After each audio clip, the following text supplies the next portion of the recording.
దేవునికి స్తోత్రములు. ప్రభునందు ప్రియ స్నేహితులారా, మీ అందరికీ హృదయపూర్వక వందనాలు. ప్రార్థన చేసుకుందామండి. పరలోకమందున్న మా తండ్రి, ప్రేమగల దేవా, మీకు స్తోత్రములు. ఏ మంచి ఏకత లేని నన్ను మమ్మల్ని మీరంతో ప్రేమించి ఈ గడియ వరకు ఆయుష్కాలం ఇచ్చారు. అయ్యా, నన్ను నాయన మీరు ప్రేమించి పాప భూమిలో నుండి పైకి లాగి నా జీవితాన్ని రక్షించారు. నా పాప బ్రతుకును మార్చారు. ఓ నాయన, మీ రాజ్యానికి వారసునిగా నన్ను చేశారు. నాయన, మీకు స్తోత్రాలు. పరిశుద్ధుడైన తండ్రి, మీ ఒక్కగానొక్క కుమారుణ్ణి కలువరి శిలువ మరణానికి అప్పగించి నా పాప శాప మరణ రోగము దెయ్యములను కలువరి శిలువలో నాశనము చేసి నన్ను రక్షించిన దేవా, స్తోత్రములు. మీ పరిశుద్ధమైన లేఖనాలు బోధించుటకు నేను పాత్రుడను కాదు నాయన. మీ శిలువ చాటున మరుగు చేయండి. ఈ సమయాన్ని ఆశీర్వదించండి. నాతో మా ప్రజలతో మాట్లాడుము నాయన. యేసు ప్రభువారి శక్తిగల నామమున ప్రార్థిస్తున్నాను తండ్రి, ఆమేన్. ప్రభువునందు ప్రియ స్నేహితులారా, మీ అందరికీ మరోసారి హృదయపూర్వక వందనాలు. ప్రభు మనకు శ్రేష్టమైన సమయం ఇచ్చారు. సమయాన్ని దుర్వినియోగం చేయకుండా దేవుని వాక్యం వినండి. మరలా వాక్యం వినే తరుణం వచ్చునో లేదో ఎవరికి తెలియదు. దేవుని వాక్యం వినబడుచుండగా దేవుని వాక్యమును మనము వినవలసిన వారమై ఉన్నాం. ఎందుకనగా దేవుడు చెప్పాడు, వినుట వలన విశ్వాసం కలుగును. వినుట అనేది క్రీస్తు ప్రభువును గూర్చిన మాట వలనే మనకు విశ్వాసం కలుగు అని ప్రభు చెప్పారు అండి. ఈ సమయంలో మనం దేవుని వాక్యం చదువుకున్నాం. మార్కు సువార్త 12వ అధ్యాయం 30, 31, 32 వచనాలు చదువుకున్నాం. నీవు నీ పూర్ణ హృదయముతోనూ, నీ పూర్ణాత్మతోనూ, నీ పూర్ణ వివేకంతోనూ, నీ పూర్ణ బలముతోనూ నీ దేవుడైన ప్రభువును ప్రేమింపవలనన్నది ప్రధానమైన ఆజ్ఞ.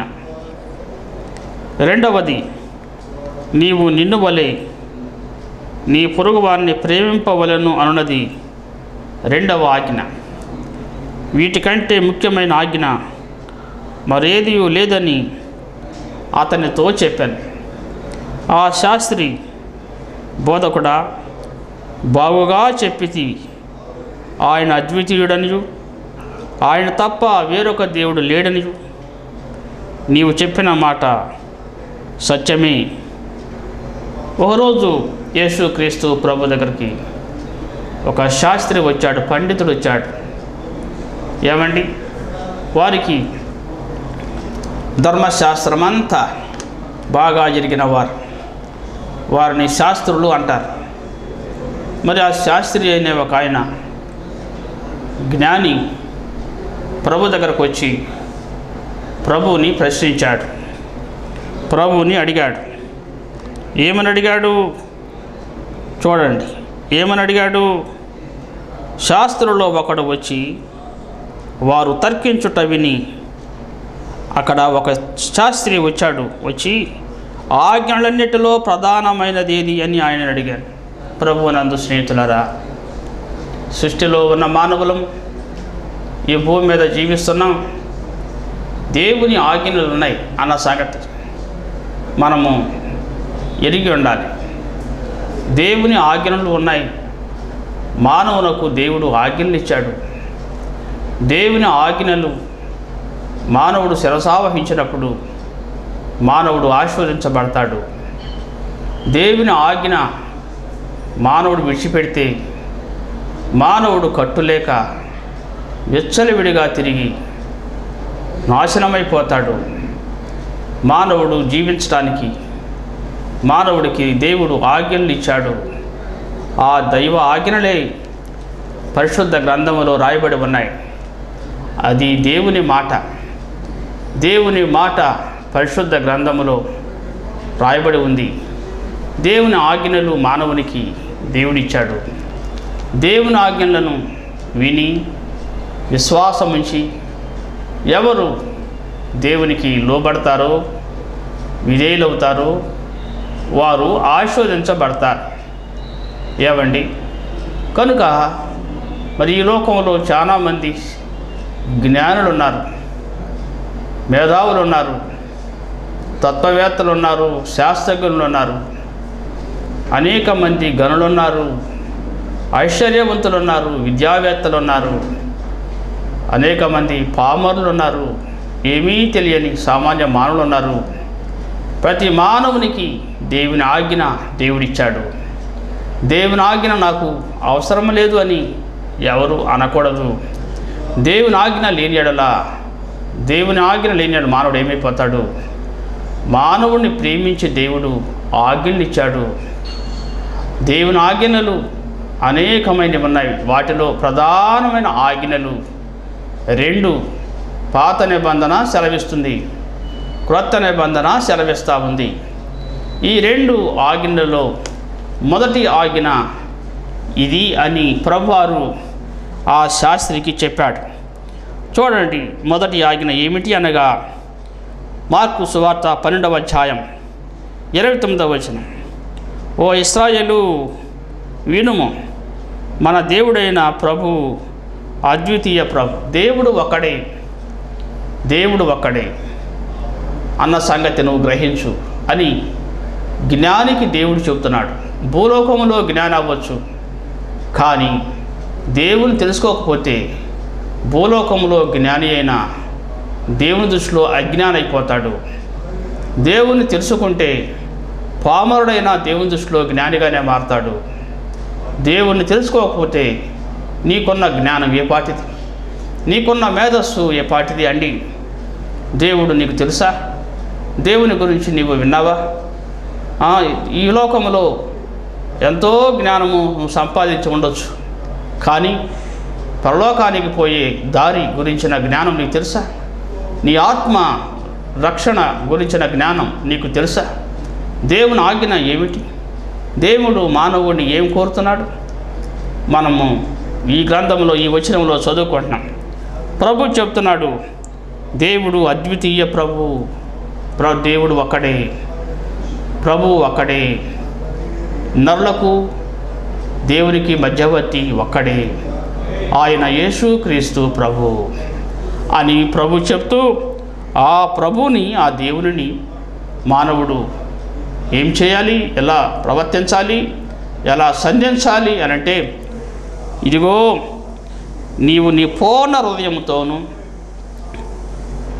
నీ పూర్ణాత్మతోనూ, నీ పూర్ణ వివేకంతోనూ, నీ పూర్ణ బలముతోనూ నీ దేవుడైన ప్రభువును ప్రేమింపవలెను అన్నది ప్రధానమైన ఆజ్ఞ. ఏమండి, బైబిల్ అంతటిలో దేవుడు కోరేది మానవుడిని.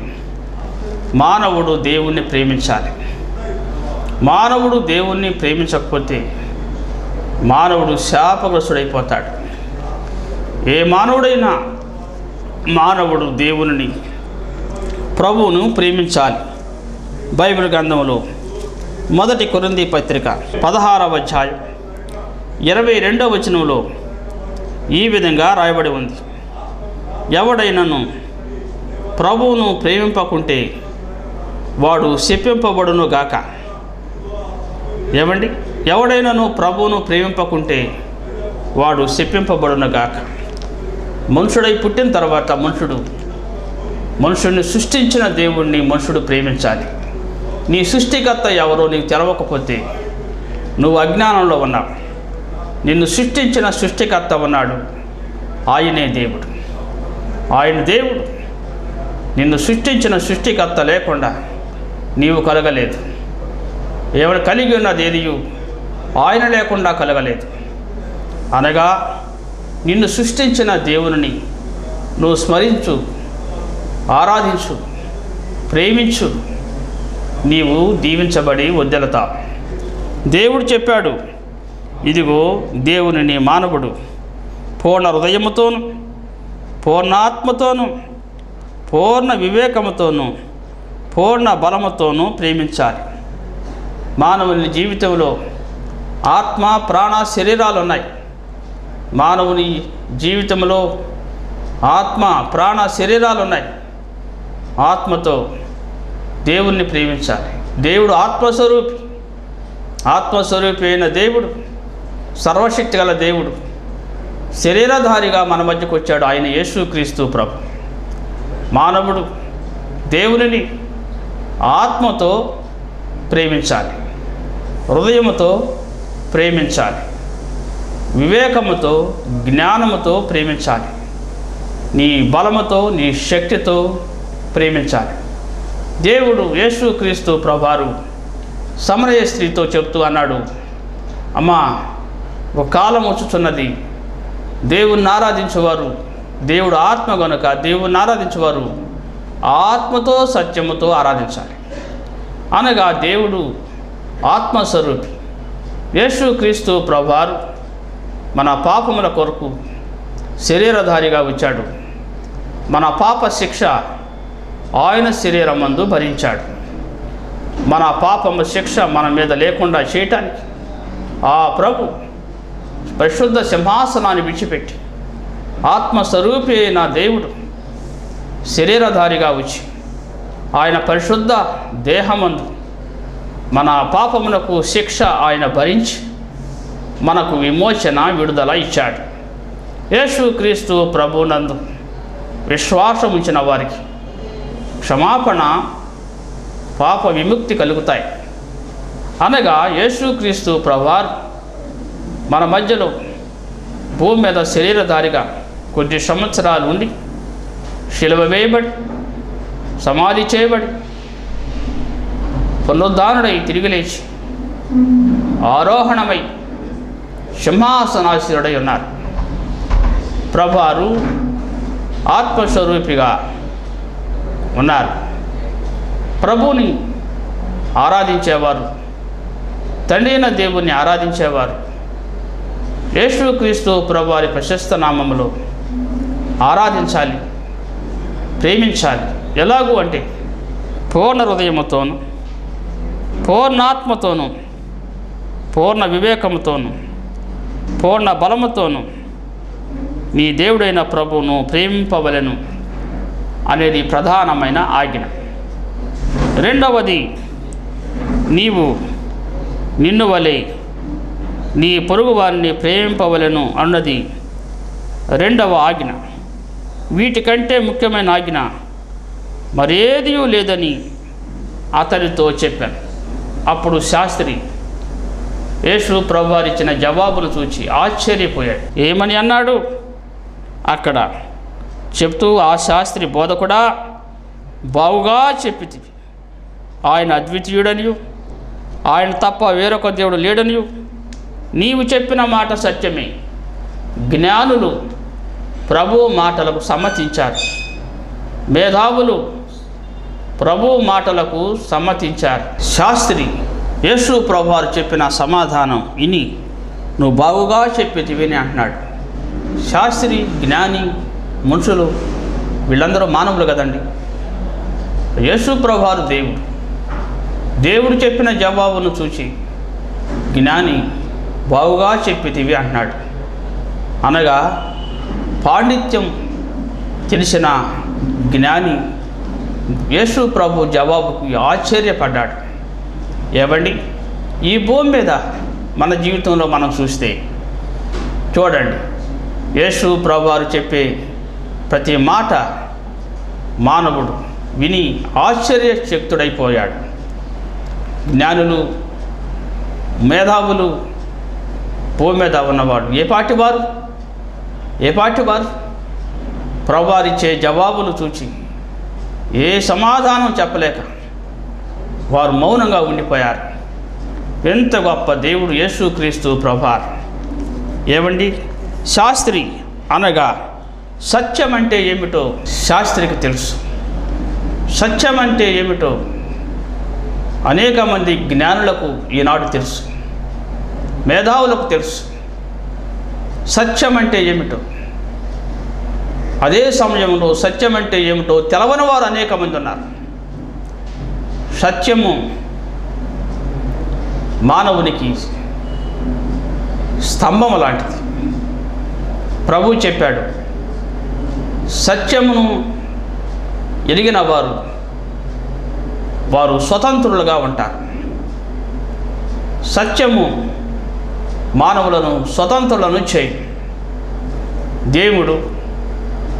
దేవుని ఆజ్ఞ, దేవుడు చూపించే మార్గం. పరలోకం ఎక్కడ, పరలోకం ఎటు, పరలోకానికి దారెవరు, పాపక్షమాపణ ఎక్కడ లభిస్తుంది,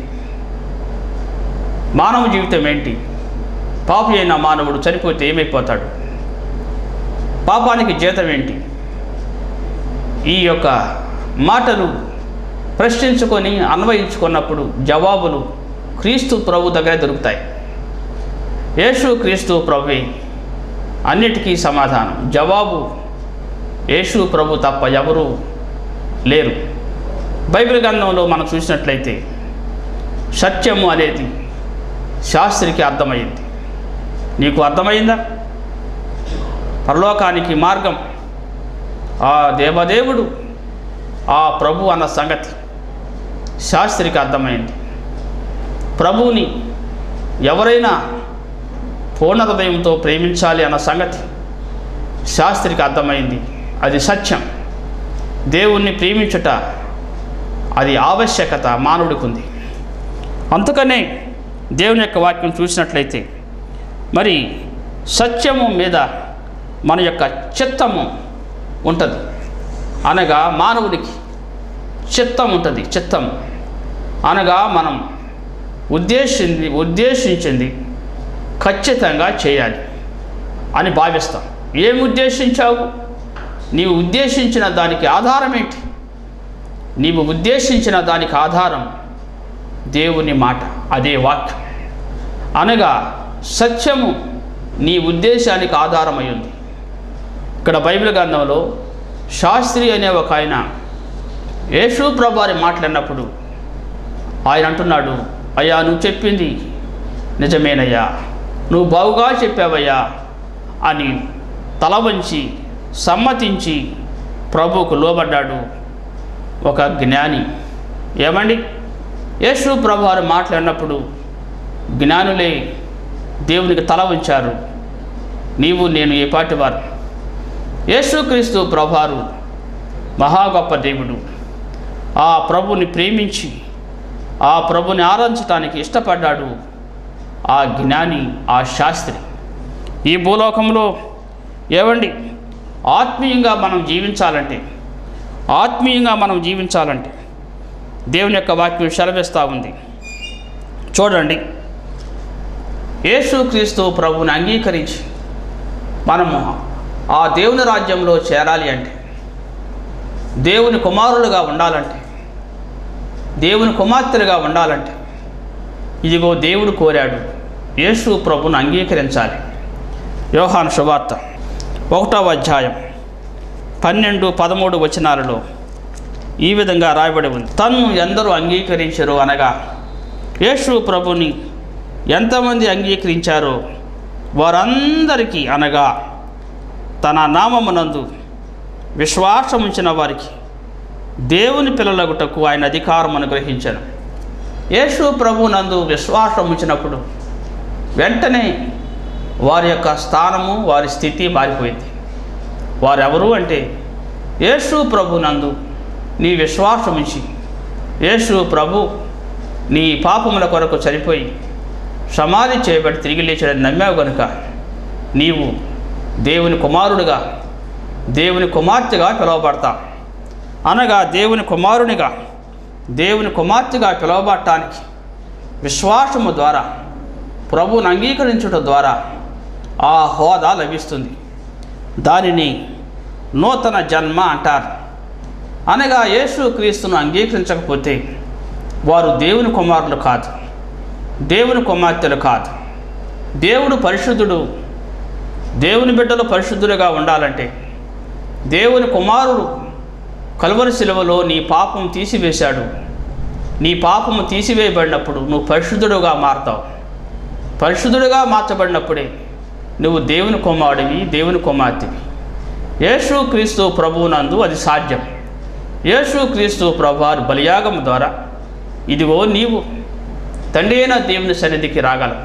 యేసు ప్రభు చెప్పాడు, నేనే మార్గం, నేనే సత్యం, నేనే జీవం, నా ద్వారా తప్ప ఎవడనూ తండ్రి యొద్దకు రాలేడు అని ప్రభువు చెప్పారు.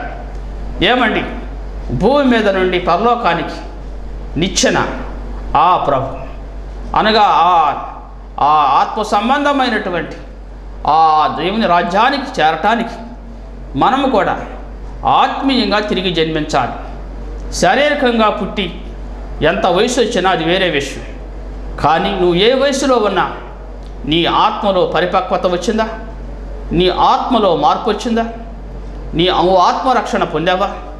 నువ్వు పాపక్షమాపణ పొందావా? కలువరిగిరిలో యేసు క్రీస్తు ప్రభు చిందించిన ప్రశస్త రక్తమును నువ్వు అంగీకరించి నీ పాపమును కడుక్కున్నావా? నీ కొరకు, నా కొరకు దేవుని కుమారుడు చనిపోయాడు అనగా రక్తము చిందించకపోతే ఏ మనిషికి క్షమాపణ కలగదు అని దైవ గ్రంథం ఘోషిస్తుంది కదా.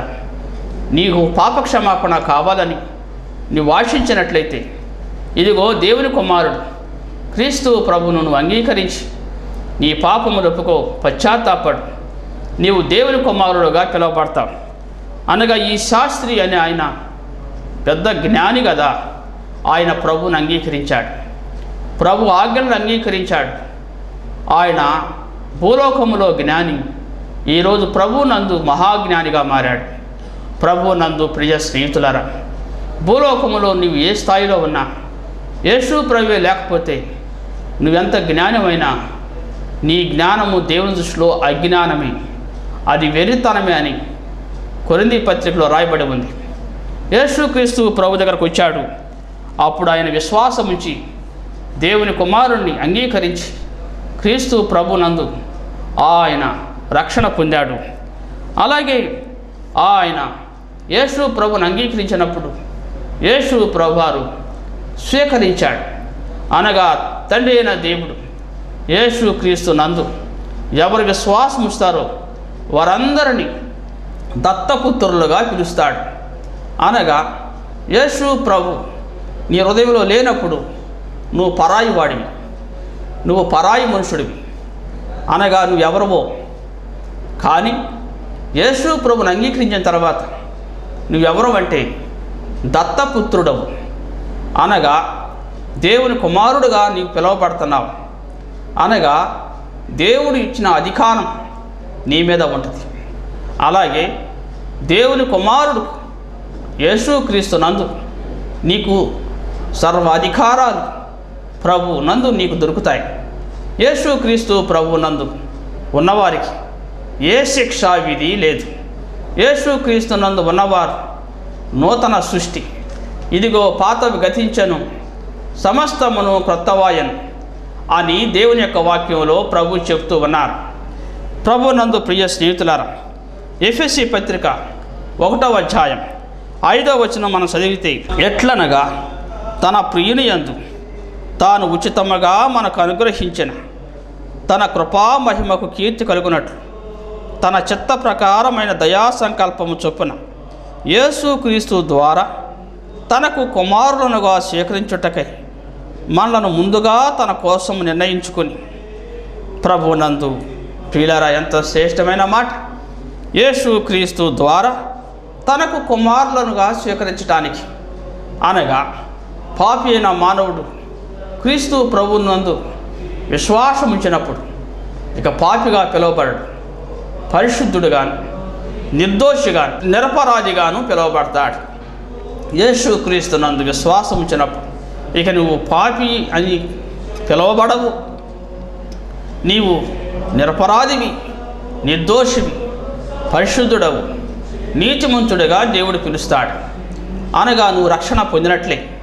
యేసుక్రీస్తును అంగీకరించాడు శాస్త్రి, నువ్వు బాగుగా చెప్పితివి అని ప్రభువారు చెప్పిన వాక్యం విని ప్రభుని అంగీకరించాడు. ఈరోజు నీవు ఏ స్థితిలో ఉన్నావు? ప్రభుని అంగీకరించారా? ప్రభుని ప్రేమిస్తున్నారా? ప్రభుని ప్రేమించకపోతే ఈ లోకం అంతా ప్రేమించిన ప్రయోజనం లేదండి. దేవుడు చెప్పాడు, ఒక మనుషుడు లోకమంతా సంపాదించుకొని తన ప్రాణమును పోగొట్టుకుంటే ఏం ప్రయోజనం?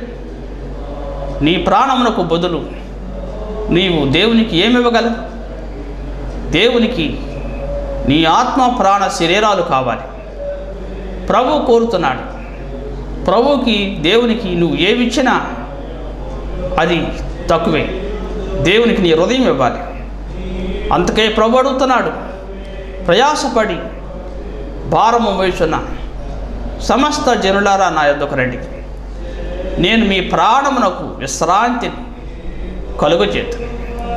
ప్రభు మానవుని ఆత్మకు రక్షణ, పాపక్షమాపణ ఇచ్చును. ప్రభుని అంగీకరించి విశ్వసించిన వారు దేవుని కుమారులుగా, దేవుని కుమార్తెలుగా పిలువబడతారు. అలాగే రాబోతున్న దేవుని రాజ్యంలో నీకు చోటు ప్రభు సమృద్ధిగా అనుగ్రహిస్తారు. అలాగే దేవుని కుమారునిగా, దేవుని కుమార్తెలుగా మనం పిలువబడి ప్రభువులో ముందుకు సాగటానికి ఎప్పుడైతే నీవు ప్రభువునందు విశ్వాసం ఉంచావో ఆ తక్షణమే ప్రభు నీకు పరిశుద్ధాత్మను అనుగ్రహిస్తారు. అనగా దేవుని ఆత్మను దేవుడు మనకు అనుగ్రహించినప్పుడు దేవుని ఆత్మ ద్వారా మనం ఈ లోకంలో జీవిస్తున్నాం. ఏవండి, యేసుక్రీస్తు ప్రభువునందరి విశ్వాసం వలన మనుషులు దేవుని ఆత్మను స్వీకరిస్తారు, దేవుని ఆత్మను పొందుతారు. వారు ఆత్మ సంబంధులుగా పిలువబడతారు. చూడండి, యేసుక్రీస్తునందరి విశ్వాసము ద్వారా ఆ ధన్యత లభిస్తుంది. శాస్త్రికి అర్థమైంది, యేసుక్రీస్తు ప్రభు, ఆయన అద్వితీయ ప్రభు. ప్రభువును ప్రేమించవలెను అన్న సంగతి శాస్త్రికి, జ్ఞానికి అర్థమైంది. నీకు అర్థమైందా? యేసు ప్రభునందు విశ్వాసం ఉంచడం ద్వారా ఇదిగో ఈ లోకంలో మనం ఎప్పుడు చనిపోయినా రాబోతున్నటువంటి ఆ దేవుని రాజ్యంలో నీకు చోటు సమృద్ధిగా లభిస్తుంది. ఆ ప్రభుని అంగీకరించు, విశ్వాసముంచు, ఆత్మరక్షణ పొందండి, పాపక్షమాపణ పొందండి. ప్రియ స్నేహితులారా, ఎందుకనగా కాలము సంకుచితంగా ఉంది. రేపు మనము ఉందమో లేదో మనకు తెలియదు. మన జీవం ఏ పాటిది. ఈరోజు మనము జీవించి ఉండగానే ఇదిగో మన జీవితాన్ని ప్రభుకిద్దాం.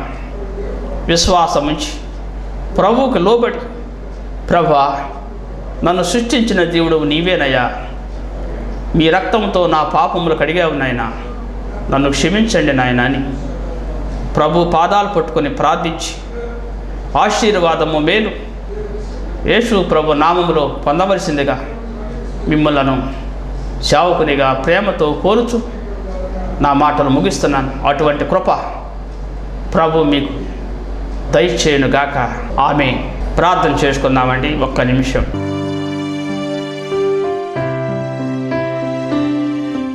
పరిశుద్ధుడైన తండ్రి, ప్రేమగల దేవ, మీరిచ్చిన వాక్యాన్ని బట్టి వందనాలు.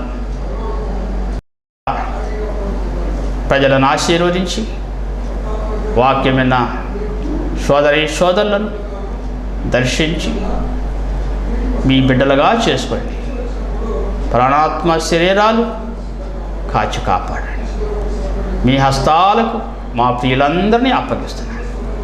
ప్రార్థనలో ఏకీపించిన వారిని ఆశీర్వదించి దీవించి, అపాత్రుడను అయోగ్యుడనయ్యా నా ప్రార్థన ఆలకించి, యేసు ప్రభువారి శక్తిగల నామమున ప్రార్థించి స్తుతించి వేడుకుంటున్నాను తండ్రి. ఆమేన్. ఆమేన్. ప్రభునందు ప్రియ స్నేహితులారా, మీ అందరికీ హృదయపూర్వక వందనాలు. సెలవు.